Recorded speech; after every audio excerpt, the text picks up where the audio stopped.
20 janari, tipar kryesor në marrëdhënie me sistemin ligjor në Republikën e Shqipërisë ishte deformimi i aktit. Nga vrasje me paramendim, u kthye në vrasje nga pakujdesia dhe që nga dita e nesërme, prokuria jonë, sistemi jonë i drejtësisë e ktheu gjithë procesin në vrasje nga pakujdesia. E të njëjtës përmasa që dhe kjo që po diskutojmë në Gërdesin. Ajo është kthyer tashmë në vrasje në 26 vete dhe është çështje për 26 vete fal aktit që kanë bërë ky binom tashmë heroik që çështjen e shpunë në Strasburg dhe pastaj Strasburgu i ktheu në Shqipëri se të ishte për drejtësi shqiptare do ta mbante atje ku ishte. Po problemi është shumë më i thellë. Pse është shumë më i thellë? Jo më tepër se para 2 ditësh përfaqësuar të shtetit shqiptar në zonën e Beratit dhe Poliçanit më japi një informacion që unë dija, po gjithsesi në këtë periudhë kur u mor vesh që fal kërkesës të NATO-s për asgjësimin e armatimit të rëndë lindor, i cili ishte masiv i madh në Republikën e Shqipërisë, po linte një skemë korruptive për ta përvetësuar dhe për të përfituar nga kjo gjë. Dhe që bëjnë ata? Në mënyrë zyrtare janë drejtuar drejt për drejt Sali Ram Berishës.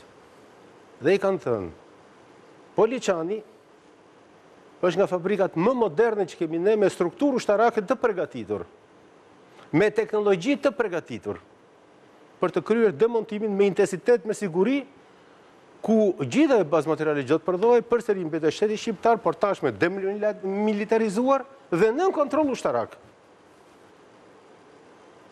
Natyrisht nuk u bëjnë që e tillë, por u prodhu një skem ku armatimi jonë do të kalonte në korridorin privat, pra do shkonte tek privati. U prodhu mekanizmi i parë se si pronën shtetërore, pronën e popullit ta mirte privati. Natyrisht nuk e bëri me diu. Se nuk ishte me ndere me diu ta bënte. Po kush e bëri? Vazhdojmë tutje. U prodhu mekanizmi i dytë, që demontimi të mos bëhej në zona ushtarake që ishin larg kujt, larg aeroportit. Nuk është i rastishëm pse është pranë aeroportit. E treta, ju duhet ta ndaj një çik, tjetër është çështja Trebizka, tjetër është çështja e demontimit. Çështja Trebizka është një aferë më vete, është tjetër ku është trafiku i fishekëve 762, të cilët ripaketoheshin, por është tjetër trafik. Ky nuk është ai trafik, ky është shumë më i rëndë. Ky është maskarada më e madhe që ka bërë sistemi jonë i drejtësisë, ku trafiku në armatimit të rëndë, duke përfshirë raketa Tok-Ajër, Tok-Tok, që ka patur Republika e Shqipërisë, të cilët nëpërmjet këtij mekanizmi në emër të demontimit i kaluan Hamasit. Dhe këto raketa filluan të godisnin Izraelin. Këto raketa. Dhe çështja, nëse ju shihni, sot Berisha është palë non gradu, do dini që nga arsyet është kjo. Jo vetëm kaq, po armatimi i rënd. Në 5 makina që shkonin në Gërdec, 4 shkonin në aeroport, nuk shkonin në Gërdec. Dhe Gërdeci ishte koperturë një korrupsioni të jashtëzakonshëm, kur prona ishte përvesuar nga kush tashmë. Përsëri po themi nga kush. Çuditërisht aty ka një emër që quhet Fariballiu.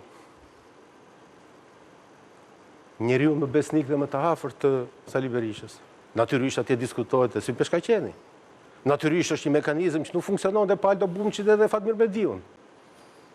Dhe e gjitha kjo në vetvete nuk bënte gjë tjetër veçse nxirrte një realitet ku një skemë të mërshme korruptive u zhyp me 26 veta dhe mbeti të 26 veta dhe përfundoi në një aksident. Nuk ishte aksident. Nuk ishte aksident. E vërteta është që pati mbrojtën dhe qeveritë socialiste më pas. Pati 26 të vdekur, 26 të vrarë dhe vrasja e tyre është bërë në rrethana cilësuese pra çështja tani. Për 26 vazhdon në logjikën, për tek 26 vazhdon logjikën e vrasjes. Po çfarë bën tani? vrasjen e kthyen nga pakujdesia dhe e kthyen në aksident. Dhe ndërtuan absurditetin më të madh që një vend ku ka barut bëhet saldim, nuk bëhet saldim kur ka, nuk të lejon asnjë kusht teknik. Megjithatë, për mua nuk vite te problemi teknik që është aty, që në momentin e parë ku ne i kishim strukturët ushtarake, kur ne kishim infrastrukturën ushtarake, dhe skema korruptive është puri tek privati, dhe pastaj çështja ngarkoi privatit. Dhe pastaj për privati ishte koperturë e korrupsionit tjetër që e bënte kjo linjë, dhe dështimi i drejtësisë sonë shqiptare është që këtë çështje kaq të madhe korruptive dhe e SPAK-ut tashmë, i cili duhet futej në mekanizmin ku shkuan raketat shqiptare. A u dëmentuan ndonjëherë për tyre në Shqipëri? A ka ndonjë mekanizëm se si ato kaluan territorin shqiptar ndërkohë kur ishin në mekanizmin e demontimit? Ku shkoi armatimi i rënd dhe sa prej tyre, se mos harrojmë, flitet miliarda euro armatim që kishte Shqipëria, që ishte municion. Tjetër është topat, tanket e tjera, po municion, miliarda. Dhe të gjitha u zhdukën në këtë shpërthim që ishte i jashtëzakonshëm, por që mbuloi të gjithë skemë korruptive, dhe që ajo që ishte më poshtë nga të gjitha pastaj, ishte blerja që u bë fshatit Kërtec. Blerja. Në qoftë se pati haqhumbje njerëzish, Më kujtohet ajo skene turshme pati deputeti i zonës ndante lekët. pritani, edhe për këtë SPAK-u duhet, pati mbi 5 milion lekë vjetra. mbi 20, jo, Koli, jo gjitha familja kanë marrë. Koli, pse i di këtë unë? Në këtë periudhë, një OJF më vjen mua si ekspert dhe më kërkon që të bëj ekspertizën e Gërdesit. Sot unë kam dosjen e 87 shtëpive të shkatruar në Gërdec. Dhe kam unë dosjen. Dhe tja fotografitë si janë një së bashku me predhat brenda. U shpërndanë nëpërmjet një mekanizmi mbi 20 milion euro. Këto 20 milion euro, me që mekanizëm financiar u justifikuan? Nëse kjo është një tjetër, pastaj një tjetër Pra, kur i mbledhi gjitha këto, vite ka jo pastaj, vite ka jo, që gjithë këta individ, të cilët kishin vetë një korrupsion masiv, kryen vrasje, kryen mbulim dhe blerje, sot më flatim për moral. SPAK-u, i cili i dit gjitha këto, kam bëllgojnë. Drejtësia është trembur përballë këtij njeriu. Dhe prandaja të parin që nisa ishte heroizmi këtyre dy njerëzve. Ta pyes tani heroin e dytë. Zoran, a keni besim tek drejtësia? Pasi më duket letra juaj dhe mesazhi juaj nuk e toshte hapur, por duket që keni një shqetësim. Shiko, një proces i tillë asnjëherë nuk është i lehtë, aq më tepër që kemi parasysh që SPAK-u nuk e ka aq të lehtë edhe për shkak të kohës, ky nuk është një hetim i bërë nga SPAK-u. Se po t'ishte bërë nga SPAK-u, sot do kishte ca metoda tjera, po themi hetimi. SPAK-u po mundohet të prodhojë diçka me çfarë dokumentacioni ka trashëguar një prokurori e dikurshme në atë dosje që bëhet hetimi vitet 2008-2009. Ka pasur paktën vullnetin për ta hapur si proces, sepse praktikisht me prokuroria e përgjithshme në kohën e zotit Llalla apo dhe në kohën e zonjës Rama nuk është hapur ky proces, më pavarësisht se gjykata e lartë tha troç që kjo mund të hapet çdo lloj momenti nga prokuroria, dhe të vetmin që e bën të tentativë për ta revokuar vendimin e pushimit që ndodhi në vitin 2009, e bëri vetëm SPAK-u sot. Pati probleme sepse shkalla e parë nuk ja pranoi, shkalla e dytë e pranoi, dhe shpriteshin gjithë shkallët e gjykimit të shpreshin dhe ato, që në fund fare të hapej procesi, sigurisht edhe Strasburgu që dha dhe ai vendimin e vet. Gjithë ato u bën kombinacione. Do drejtësia nuk e ka kaq lehtë për ta zbërthyer të historisë, është shumë e vjetër. Nuk e ka dhe të lehtë edhe për faktin se në fundit, domethënë, nuk mund të dështohet me një çështje të tillë. Do shkohet me akuzë të qëruar mirë përpara, sepse pastaj ka problem shumë të madh, domethënë që do dështojmë realisht në të proces. Ajo çfarë un kam shpresë është që vërtet po ha shumë kohë si çështje, por të paktën tashmë ka hyrë në shinat e duhura, është duke u zbardhur gjithmonë më shumë, provat janë futur në dosje, janë debatuar, tashmë ka mbetur koha më e shkurtër për në pritje përpara që të përfundoj me një vendim për çështjen e zotit Mediu. Për fraksionin tjetër që e përmendi zoti Beqiri, fraksioni që ka hapur spaku veç, ajo është për çështje të pastrimit produkteve verës penale, ka përshtypje edhe çështjen e korrupsionit. Këtu ne nuk kemi informacion se çfarë po ndodh, por ama domethënë kam përshtypje se ka aq mundësi ende sa për të hyrë për të thulluar pak, sepse sidomos vera penale, pastrimi i produkteve verës penale është diçka që mund të arish ta gjurmosh, domethënë. Veprat e penale të vjetra, të korrupsionit, të kohës së vjetër, pavarësisht dëshirës mirë që ka kushdo që të hapen, këto gjëra kanë shumë probleme. Së pari disa kanë probleme afati, së dyti disa kanë probleme mundësish për të provuar sot pas shumë kohësh, dhe sigurisht nuk mund t'ja kërkojmë domethënë gjithë standardet drejtësisë së re që t'i bëj, por drejtësisë së re të paktën i kërkojmë atë gjën, ta ndjekim me diligjencë punën. Dhe diligjenca nuk e shoh dot të gjithën të ushtruar 100%, por shoh aq mjaftueshëm sa mua të japi shpresë që kjo çështje do shkojë, do zhvillohet. Do zhvillohet. Po. Do zhvillohet. Vetëm se ju lutem do kërkoja djes domosdoshmë se unë duhet të lëviz në një tjetër prandaj.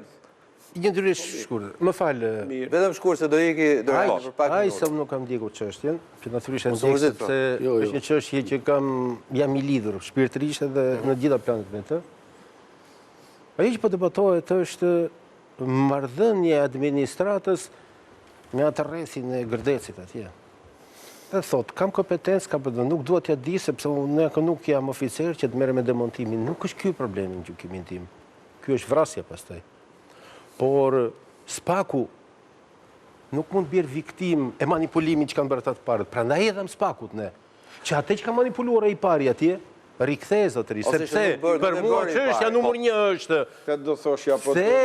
përse u anashkaluan strukturat ushtarake dhe gjithë ky problemi u lanë dorë një kompetencë jo profesionale, që këtu fillon për masa e implikimit se e kanë reduktuar çështjen kaq shumë sa me të drejtë thuhet që çfarë të bësh tani. Por ka një problem që është teknik. Në fundit, akuza që ishte zoti Mediu, ishte një akuzë e cila ishte nisur për shpërdorim detyre në momentin kur shkoi në gjykatë. U pushua nga gjykata e lartë me këtë akuzën këtu dhe nuk mund të hapet çështja pa rifilluar te kjo akuza këtu. Dhe kjo akuza këtu ka dhe ca teknikalitete të tjera që duhet ndjekur. Pra domethënë është nëse kjo çështje shkon në fund, hap dhe gjëra të tjera, pra ishte le të themi që spaku ka detyrim për caktim, le të themi. Ishte si punë e 20 janarit koli.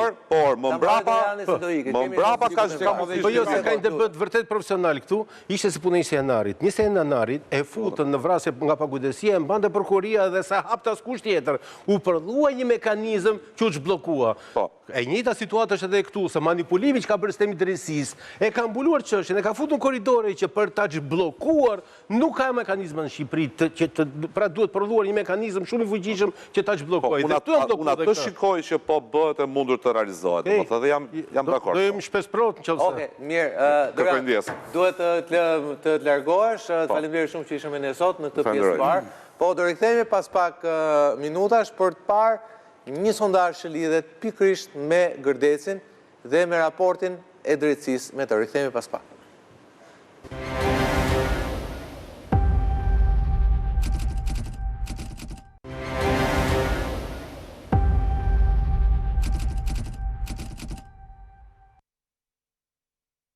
18 vite pas shpërthimit të Gërdecit, një nga ngjarjet më të rënda të dekadave të fundit, familjarët e viktimave kërkojnë ende drejtësinë e munguar. Në një deklaratë publike, ata kërkojnë që hetimet të shkojnë deri tek përgjegjësit e vërtet, nga ish-ministri i Mbrojtjes Fatmir Mediu, i cili po gjykohet aktualisht e deri në figura të tjera që kanë patur rol në këtë masakër. Familjarët e viktimave kundërshtojnë pretendimet e ish-ministrit Mediu se procesi gjyqësor ndaj tij është politik, duke theksuar se pengesat ndaj drejtësisë sipas tyre kanë qenë pikërisht politike. Ndryshe nga sa pretendohet shpesh publikisht nga ish-ministri i Mbrojtjes Fatmir Mediu, gjyqi që zhvillohet sot në gjykatën e posaçme kundër korrupsionit dhe krimit të organizuar nuk është një proces politik. Përkundrazi, historia e kësaj çështje tregon se pengesat ndaj drejtësisë kanë qenë të natyrës politike. Sipas deklaratës, akuza ndaj Mediut është ngritur që në vitin 2009, por për më shumë se një dekadë nuk u gjykua për shkak të imunitetit parlamentar. Vetëm pas shumë përpjekjesh nga familjarët dhe debatesh juridike, çështja u rikthye për shurtim në gjykatën e posaçme posaçme kundër korrupsionit dhe krimit të organizuar. Familjarët kritikojnë gjithashtu mënyrën se si është zhvilluar procesi gjyqësor, duke pretenduar se shpesh është zvarritur dhe se i pandehuri ka përdorur sallën e gjyqit për deklarime politike.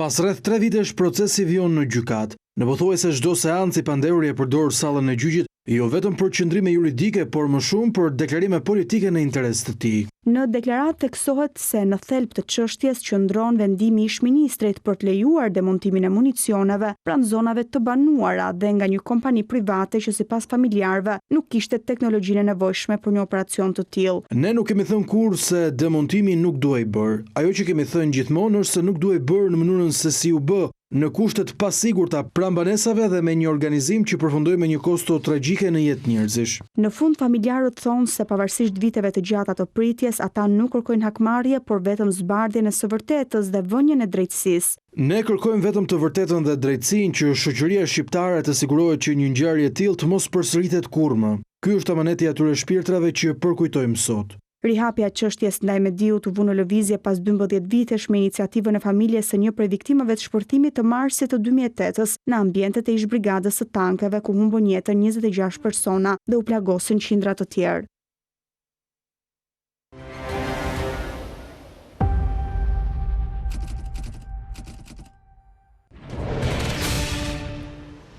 Mirë, rikthehemi pjesën e dytë për të folur pak për raportin e drejtësisë mbi këtë ngjarje. Drejtësia e vjetër në Thojza sigurisht nuk reagoi, një proces i cili u mbyll në vitin 2009 atëherë kur Zotëri Mediu fitoi mandatin e deputetit, vazhdoi për disa ushtarak, disa prej tyre bën disa dënime të shkurtra, më pas ata u liruan. Sigurisht vëmendja ka qenë tek drejtësia e re nga 2016 e këtej pasi u shpresuar shumë që ajo të vendosë pikat mbi disa dosje të mëdha.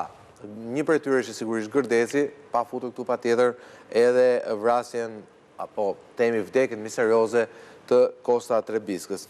Ne tek Zëri Shqiptarëve që do ta transmetojmë sonte në orën 22, përveç pyetjeve tjera kemi bërë një pyetje cilën do doja ta shikonim sot, që lidhet pikërisht me Gërdecin. Kanë kaluar 18 vjet nga shpërtimi i Gërdecit dhe akoma nuk ka përgjegjës për tragjedinë. Dhe shikoni cili është opinioni shqiptarëve. 35.3% e tyre mendojnë që ky është një ndërshtim spektakolar i drejtësisë së re. 40%, pra pjesa më e madhe, thotë se kjo është prova më e fortë që Sali Berisha ka ende kontroll mbi drejtësinë. Ndërkohë që 24.7% ka një tezë tjetër, mbështetjen tezë tjetër që askush nuk është interesuar të dalë e vërteta. Dhe te kjo pjesë futet zakonisht dhe ata cilët kujtojnë dhe mendojnë se edhe qeveritë socialiste që erdhën pas vitit 2013, qeveritë e Majta, në gjyqin që vazhdonte, u vunë përballë familjarëve të viktimave të Gërdecit. Atëherë ndjesjes të përfshirave kësha hallin e Dorianit te pjesa e parë pasi e dija që do ikte, por ky sondazh sigurisht jep një mesazh të fortë, që opinioni publik tashmë mos temi e ka humbur shpresën, por le të themi nuk ka më një pritshmëri të madhe edhe nga drejtësia e re për zbardhjen e dosjeve të mëdha. Le ta themi nëse dosja e 21 janarit është një dosje e krimit shtetëror, dosja e Gërdecit është dosje e korrupsionit shtetëror. Kjo është Gërdeci tashmë është kthyer në... Pasi janë disa fashikuj në të. Krimi i Gërdecit është kthyer në ikonë për fat të keq. Është kthyer në ikonë dhe kam frikë se do të na përfshi të gjithëve. Është një krim shtetëror, është një krim kombëtar. Është një jo thjesht njoll, ju thash është një ikonë që na ndan nga bota. Sot edhe sikur të veproj drejtësia dhe të mos jap drejtësi, s'ka asnjë problem, s'ka asnjë rëndësi. Sepse s'ka surprizë. S'ka surpriza. Sigur të jap drejtësi, megjithatë do të jetë shumë e cunguar dhe thuaj pikërisht për këtë arsye dhe shpresa është kaq e vogël, dhe shpresa është kaq e degraduar, saqë ne na bën të jemi është krimi që na bën të jemi kokulur para kombeve të tjera të përparuar. Nuk ka komb të përparuar në botë që t'i ketë ndodhur një vrasje shtetërore për 26 vetash, mund të ishin 260, mund të ishin 2600. Po 300 ishin realisht ata, po ta ngellën plagos rënd, po ta të vrarë quen, janë 300 invalid Dhe sot mos përjetshëm. 300 invalid. 310 invalid të përjetshëm. As lufta e dytë botërore nuk i ka shkaktuar tjetër gjë sa u fryn shifrat. Janë 2-3 fshatra në Shqipëri, të cilat janë martirizuar, kanë shkuar deri në kufijtë e Gërdecit, por në kufijtë e Gërdecit s'ka shkuar as lufta antifashiste. Është shumë e rëndë. Akoma më të rëndë pastaj e bën fakti që kjo katastrofë mbuloi botën dhe ju thash, po të them dhe një herë, është një vepër kriminale e cila hyri në analet e artit dhe të kinematografisë botërore, ju dini, hyri në analet e letërsisë botërore, ju dini, hyri në analet e gazetarisë botërore, e dini, dhe në Shqipëri s'ka asnjë efekt. Do me thënë, është i vetë një rast në botë. Pra bëhet një super hit botëror filmi. Pikërisht, super hit. Kemi marim... Super investigimi New York Times. Pikërisht. Kemi romanin e famshëm të ati gazetarit amerikanë, se Vera Rabemi. Po kemi një Al Capone në Amerikë. Kemi Al Capone, po kemi një Alcatraz. Në Amerikë u hetua një pjesë e dosjes Gërdesit, ajo e demontimit. U dënuan, u morën masë ndaj atyre. Personave direkt, ha? Pikërisht. Ne kemi Al Capone, s'kemi Alcatraz. Kemi Al Capone, po s'kemi burg. Kemi kriminel, po s'kemi burg. Kemi kryeministër të shkaktar të tragedive, po s'kemi burg për të. Kjo është fatkeqësi kombëtare. Pastaj kemi një gjë tjetër, akoma më të tmerrshme. Pak kohë pasi kësaj tragjedi të madhe, bëhemi antar të NATO-s. Por kush... Vetëm 3 javë më vonë. Si nuk thatë që thot Beni për atë heroinën, një heroinë dhe një hero atje në Lezhë për 20 janarin. Po, si nuk ngritë njerëzit, por nuk e duhem NATO-n pana sjell drejtësinë për viktimat tonë. Ajo është bisedë shumë delikate. Është shumë delikate, po sigurisht, po kush do na mbroj sot ne? Na mbron NATO. NATO është vetë e lidhur me tragjedinë tonë. Jo për arsyen e NATO-s, për arsyen tonë. Jemi një arsye që nuk duhemi mbrojtur, si duket nuk e meritojmë drejtësinë. Dhe pikpyetjet mbi ne vijnë shumë të mëdha. Tani, çfarë do të ndodhë me drejtësinë e re? A mund të pyes për një gjë? Aty sigurisht është një pjesa më e vogël e atyre. Po mendoj që është pjesa më interesante, që thotë askush nuk është interesuar të dalë e vërteta. Pse them këtë? Këtu kemi të përfshirë, sigurisht temi Baxhanakun e zotit Berisha, po këtu ke të përfshirë të majtën poshtë. Këtu ke bisedat pa fund që i birë kryeministit bënte me Ilir Metën, ke biznesmenëve të majtë lidhura me çështjen, ke vllajën e një gjykatësi të njohur që u sulmua dhe sulmohet historikisht nga Sali Berisha deri tek Ilir Meta, më pas ishte çuditërisht ishte një gjykatësit që hetoi videopërgjimin e famshëm të Ilir